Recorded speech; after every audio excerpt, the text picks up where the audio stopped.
Hi guys, welcome back to the Female Fitness Podcast. If you haven't listened to the podcast before, I'm Danny. I'm a women's health and fitness coach of 10 years who helps women achieve their health and fitness goals whilst actually improving their health and quality of life, as opposed to sacrificing everything in pursuit of a surface level goal.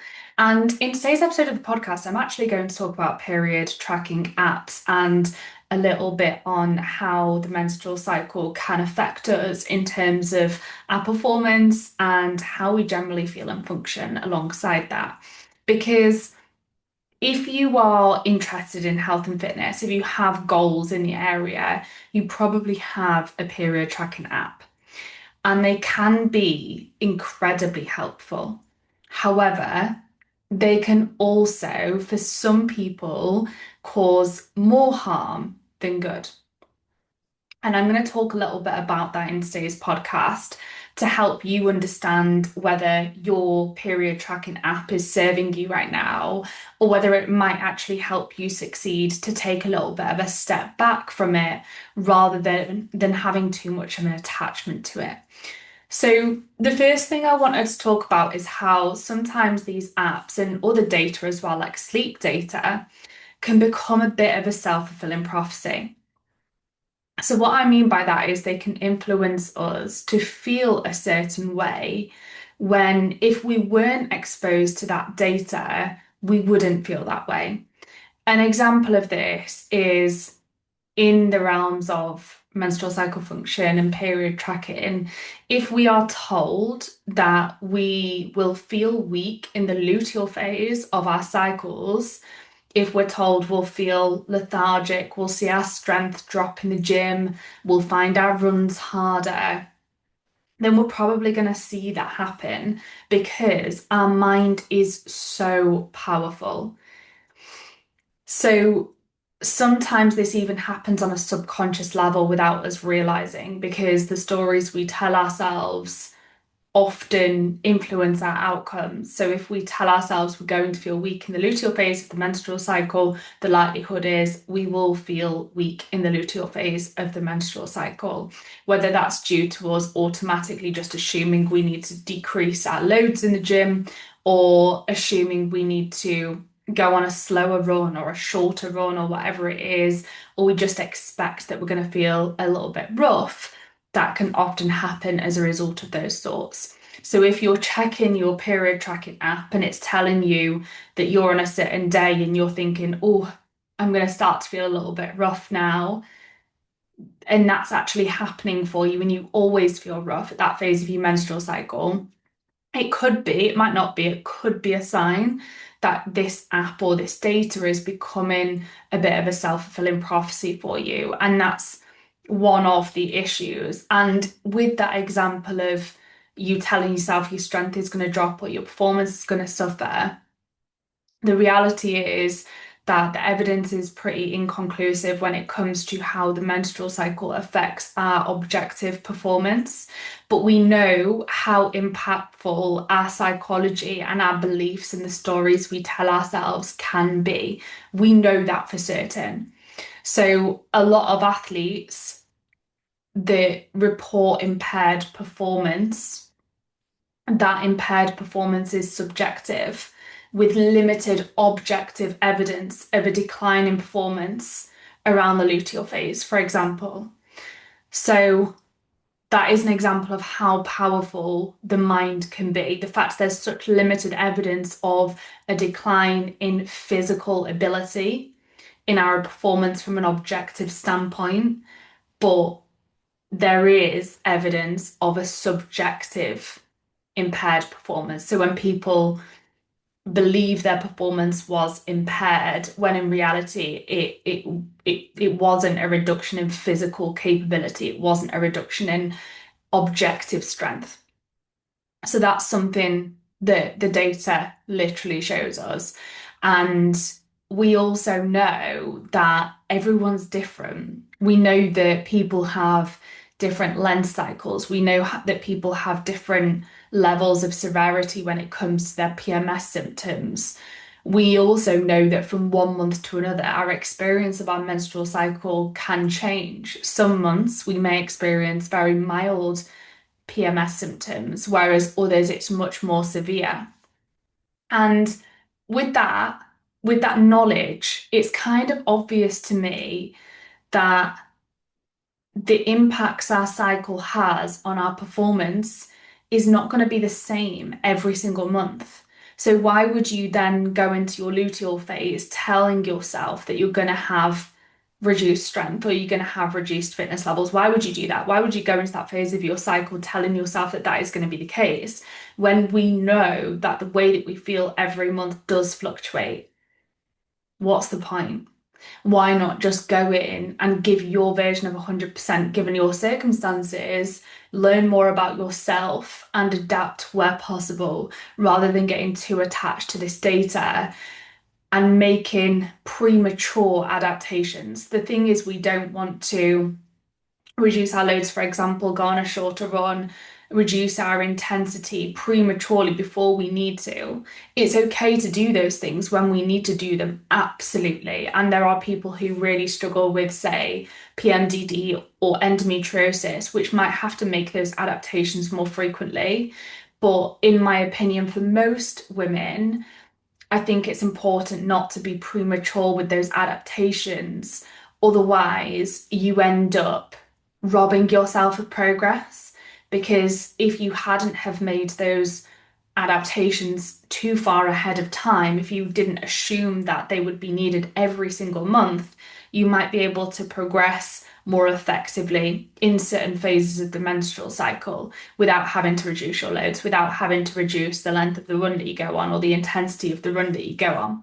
So, yes, if you wake up one day and you are struggling with severe cramps and you're struggling to get out of bed, of course you adapt. That's what I do with clients all the time. And they might say to me, Danny, I'm really struggling today. I don't think I can go on this run that's programmed, or I don't think I can do this session that's programmed. What should I do? And we will come up with a solution, whether it's resting, because sometimes that's the most productive thing that you can possibly do, resting completely, whether it's going on a walk instead, whether it's adapting the intensity or the training volume. There's always adaptations we can make, but the point is we don't want to assume that they're needed every single month, make them prematurely, and then rob ourselves of progress that could have been made if we hadn't jumped to conclusions or put too much emphasis on certain data, such as the day of the menstrual cycle we're in, or, what our sleep watch tells us, for example. So, period tracking apps, yes, they're useful, but we just don't want to become too attached to them and we don't want to live by them.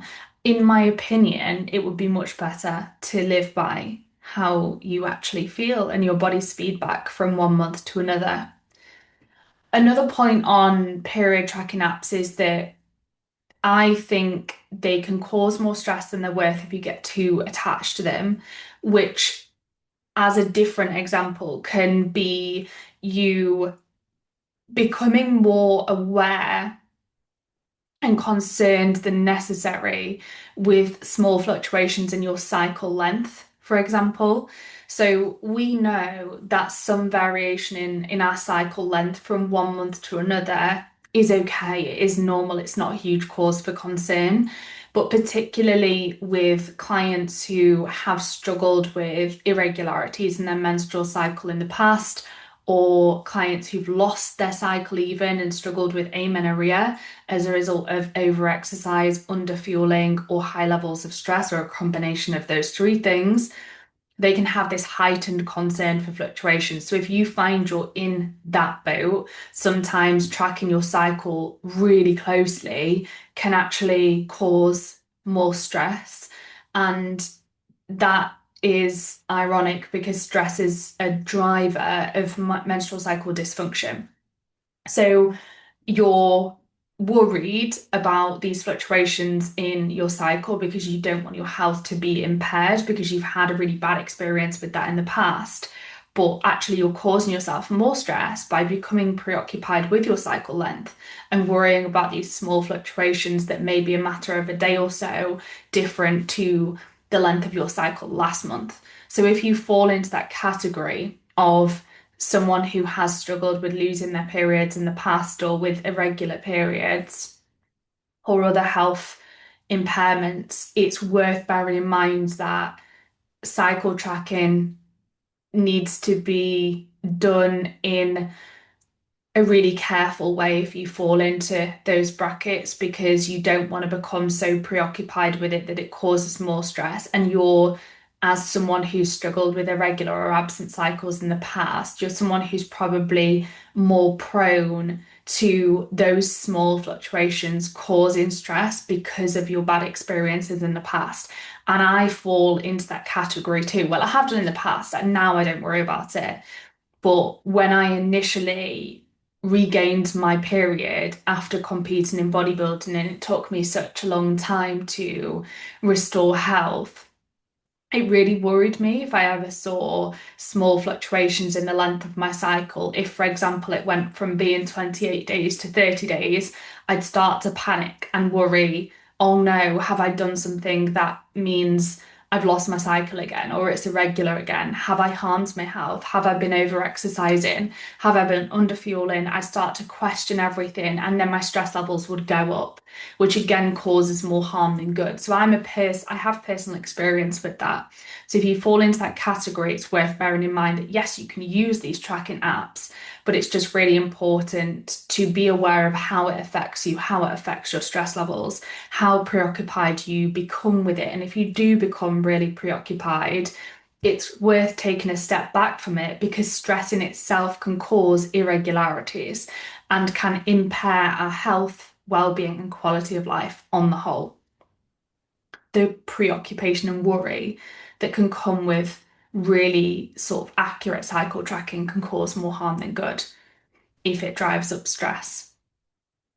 So if you're someone who finds that the day of your cycle is heavily affecting your behavior or how you feel, or you're noticing that you're constantly checking your app for what day you're on, it might be time to step away so that you can detach yourself from that data a little bit to see if these outcomes are related to the data that you have in front of you and your preoccupation with that, rather than being an unavoidable response to hormonal fluctuations that you're seeing. And it might even, if you remove the tracking of certain data, such as your menstrual cycle, and this can happen with things like your steps and sleep as well, you can find that sometimes when you remove this data, actually, not just sometimes, more often than not, it allows you to get more in tune with the signs and signals that your own body is giving you, and therefore your own needs in response to that. Because sometimes when we become too reliant upon data, whether that be steps, whether it be macros, calories, or sleep, we lose the ability to tune in to our own needs. We sort of switch off from that because we've got this data, we don't need to worry about it. So we don't ask, how are we feeling? We don't listen to our body's feedback anymore. And we sometimes disconnect with it and lose the ability to do that. So you might find that with the removal of this data, you find it much easier to listen to your body, and its cues are much louder, its signs and signals are much more readily available to you, and you become essentially more intuitive.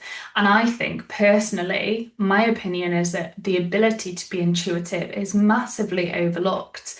Because, like I said, if you lose that and you become too reliant upon data to tell you how to feel, perform, and function, and to impact your behavior, you're going to lose out on progress. And you're also going to probably miss out on some of the signs and signals that your body needs something different to what you had planned too prematurely.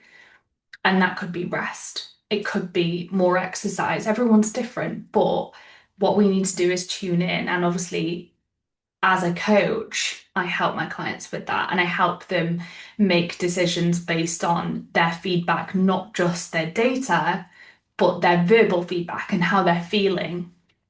And I help them detach themselves from data if that's something that's negatively impacting them. And the thing is, if you ever remove any of this data, another example is your scale weight. If you ever come away from it, you can always go back to it. It's what's the worst that could happen if you took a step back from it? If you're noticing that, or you're questioning even, could this be affecting me in a negative way? Could this be stealing progress from me? Am I getting a bit preoccupied with this? Is it becoming something that I'm too fixated on? Am I checking this data all the time? If you're falling into those categories, it's worth questioning what have you actually got to lose by taking a step back from taking that data that you're concerned about? Because you can always come back to it anyway. It's always going to be there. So really, you've got nothing to lose if you get the feeling that it could even have the potential of being a right step for you.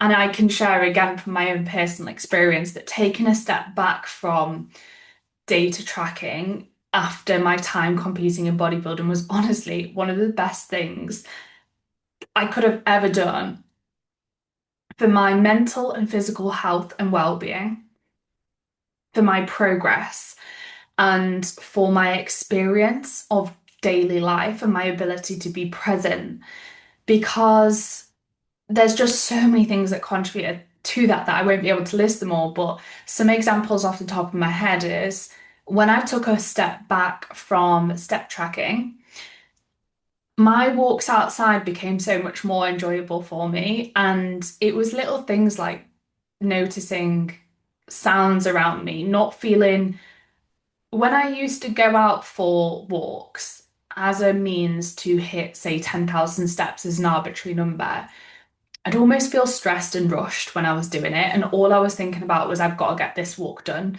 got to get my steps done, I'm time limited, all of this stuff. Whereas when I removed that step tracking, it allowed me to see those walks outside as nourishment, as an opportunity to go for a stroll with a friend on a lunch break, an opportunity to have some headspace and just enjoy it and meet my own needs in that moment. So if there was a day where I was exhausted and I felt like I needed a break, I didn't have to force myself to go out for an hour anymore. It could just be that I go outside for 20 minutes and that feels like nourishment for me. And it's really enjoyable and it's something that I'm doing for my health as opposed to a box ticking exercise. Or I'd even rest from a walk on some days, and then other days I'd get more steps and it wouldn't matter because they balance out anyway. So that's a step example. And removing my scale weight allowed me to just, I guess, it kind of created more consistency in a way and less stress and less paranoia, especially moving away from bodybuilding. Because when I was competing in bodybuilding, there was this kind of constant messaging of you shouldn't get above a certain scale weight because it will make it really hard to get stage lean again. And it's very hard when you initially step away from a process like bodybuilding to get messaging like that out of your head. So for me, stopping weighing myself helped me switch off from that and instead again focus on my own needs as opposed to worrying about, oh God, am I approaching this number? Do I need to diet again? Do I need to manage my intake? And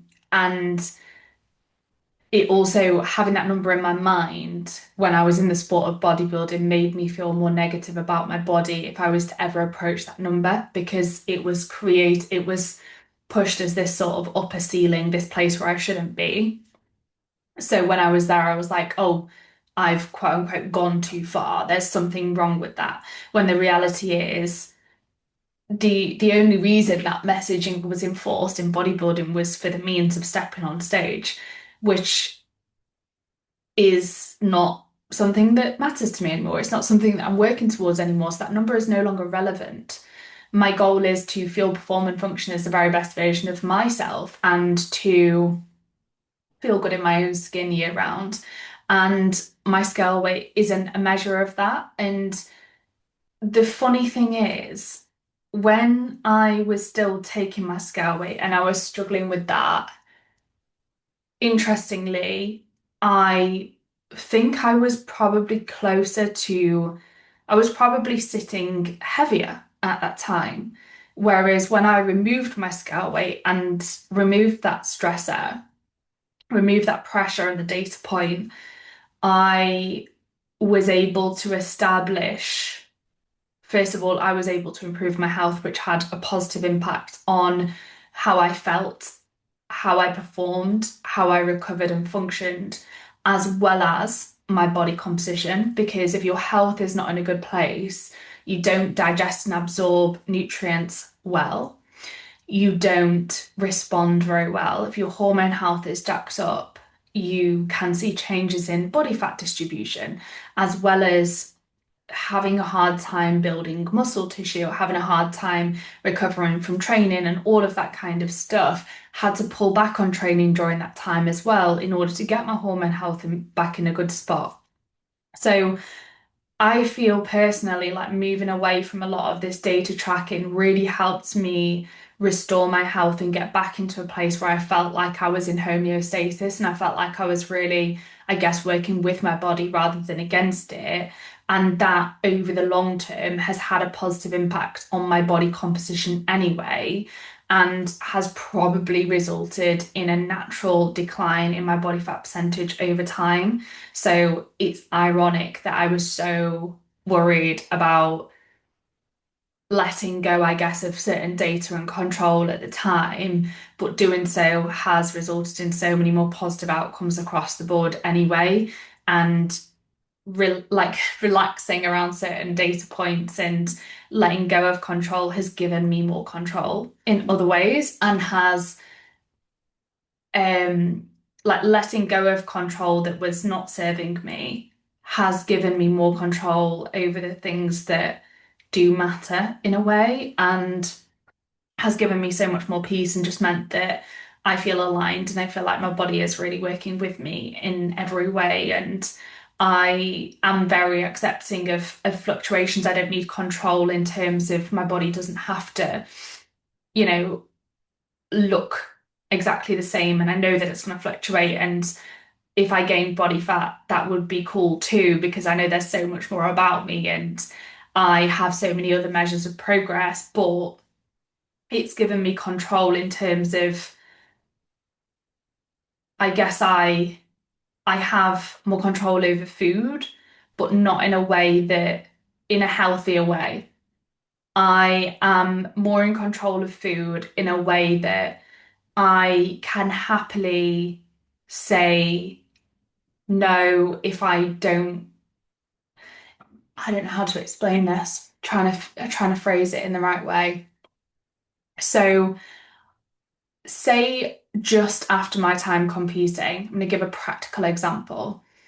If I was in the literally weeks after, maybe a couple of months after, when food focus was very high as a result of that dieting and the control that I had during my time bodybuilding, and also as a result of me losing my periods and my hormone health being jacked up, my hunger was sky high. It was like a bottomless pit at times.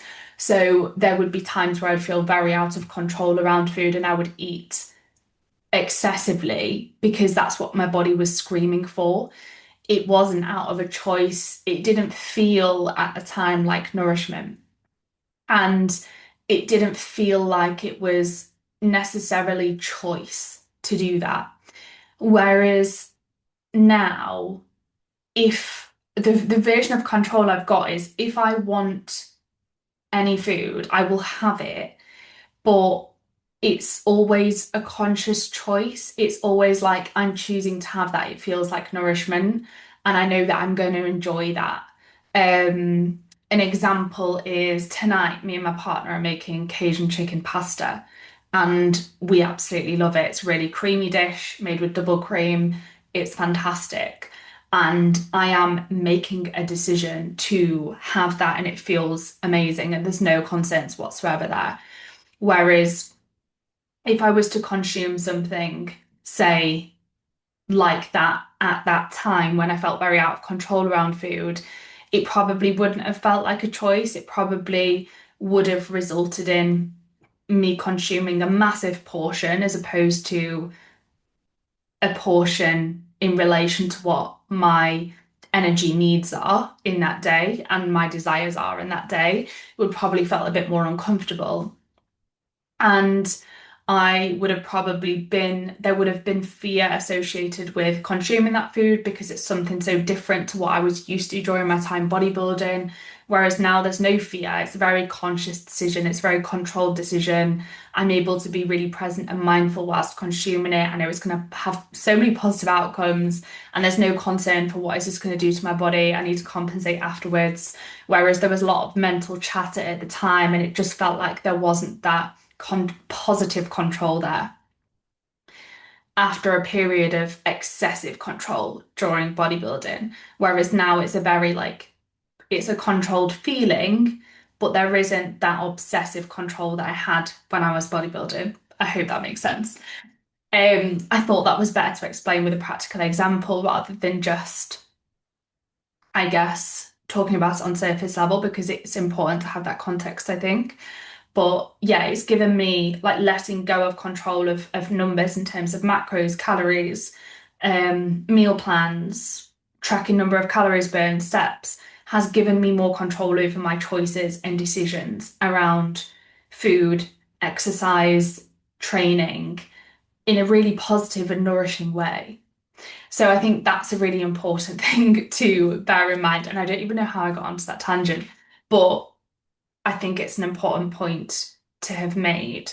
And I think that we should all, whatever your goals are in the realms of health and fitness, I think everyone should go through periods of time where they take a step back from using a lot of data. I think we should all take a step back from our tracking our steps every now and again. I think we should all take a step back from our scale weight every now and again, from macros and calories, just to make sure that we do have a healthy relationship with those things and that we're not too heavily attached to them. And also so that we're able to tune into our bodies' genuine wants and needs as opposed to just being ruled by this data or this data causing us to feel a certain way and therefore those feelings causing us to act a certain way.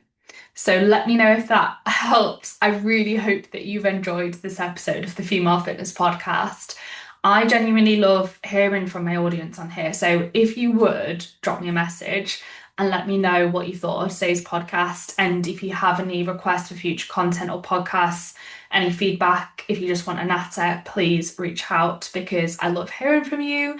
My Instagram is Danny Bosworth, that's DANNI BOSWORTH, and I will see you next week.